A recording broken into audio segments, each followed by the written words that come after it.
के कुछ परिणाम आज हम 200 वर्ष पश्चात देख रहे हैं कि किस प्रकार की पीढ़ियां हमारी तैयार होने लगी हैं। आज कुछ लोग, जैसे अभी आप देख रहे हैं कि कावड़ की यात्रा चल रही है, तो कावड़ की एक फोटो डालकर और एक दूसरी तरफ स्कूल की फोटो डालेंगे कि अंधविश्वास को छोड़िए और शिक्षा की तरफ जाइए। अरे भाई, पढ़ने के लिए मना किसने किया है, लेकिन ये तुलना क्यों? और मैं बताता हूं कि अगर तुलना करनी है तो करिए, परंतु चीजों को समझ के करिए। आप बात करते हैं विज्ञान की, और मुझे तो लगता है कि जो इस प्रकार की तुलना करते हैं उनसे बड़ा अनपढ़ इस दुनिया में कोई नहीं है। कि बात करते हैं विज्ञान की, और विज्ञान मैं कहता हूं कि हमारे शास्त्रों में भरा पड़ा है।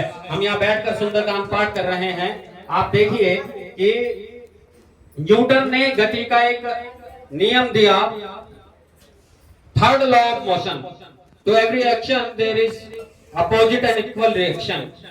जितना हम एक दिशा में कोई बल लगाते हैं तो विपरीत दिशा में उतना ही बल लगता है। ये न्यूटन ने गति का नियम दिया। विज्ञान है ना भाई, तो विज्ञान है। तो हनुमान जी महाराज को ऊपर आसमान में जाना था।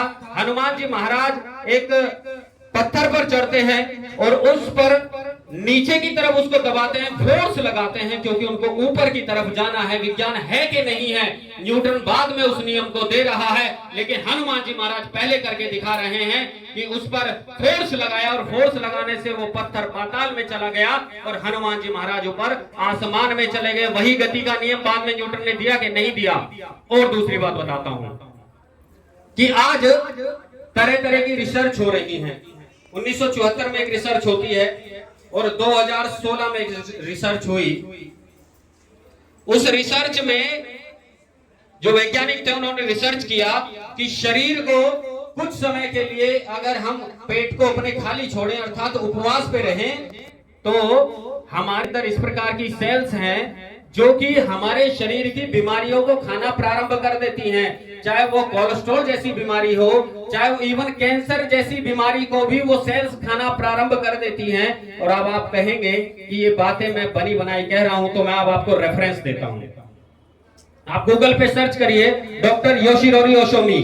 उनको 2016 में नोबेल प्राइज मिला, और नोबेल प्राइज जो मैं बता रहा हूं इसी रिसर्च के लिए मिला कि हम शरीर को जब कुछ समय के लिए भूखा रखते हैं तो उसमें उनको कहा ऑटोफेजी नाम दिया। ऑटोफेजी मोड जब हम अपने शरीर का ऑन करते हैं तो हमारे शरीर के अंदर की जो बीमारियां हैं वो स्वयं से ही, हमारे शरीर के अंदर की जो सेल्स हैं वो बीमारियों को खाना प्रारंभ कर देती हैं। 16 घंटे की इंटरमिटेंट फास्टिंग के बारे में उन्होंने बताया। अब आप मुझे बताइए कि 2016 में कोई जापानी वैज्ञानिक इस खोज को करके नोबेल प्राइज ले रहा है। हमारे ऋषि मुनियों ने जरा ये व्यवस्था कब दी थी उपवास की, बताइए जरा। हजारों वर्ष पूर्व हमारे ऋषि मुनियों ने व्यवस्था दे दी कि नहीं दे दी?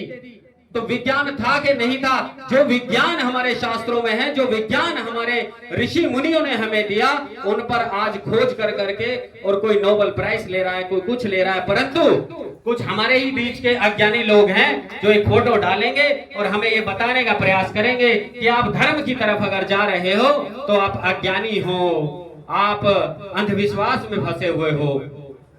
मैं कहता हूं कि स्कूली शिक्षा ठीक है, अच्छी बात है, वो सिर्फ और सिर्फ इतनी है कि आपको बड़े होकर किस प्रकार से अपना जीवन यापन चलाना है, कमाना क्या है।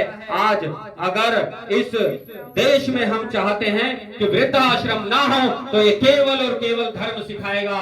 जब हम अपने बच्चों को बताएंगे कि प्रातः काल उठ के रघुनाथा, मात पिता गुरु नाम ही माथा, ये संस्कार हमारे बच्चों में जब हम बचपन से भरेंगे तो निश्चित रूप से बड़ा होकर वो आपको वृद्धाश्रम में नहीं फेंकने जाएगा।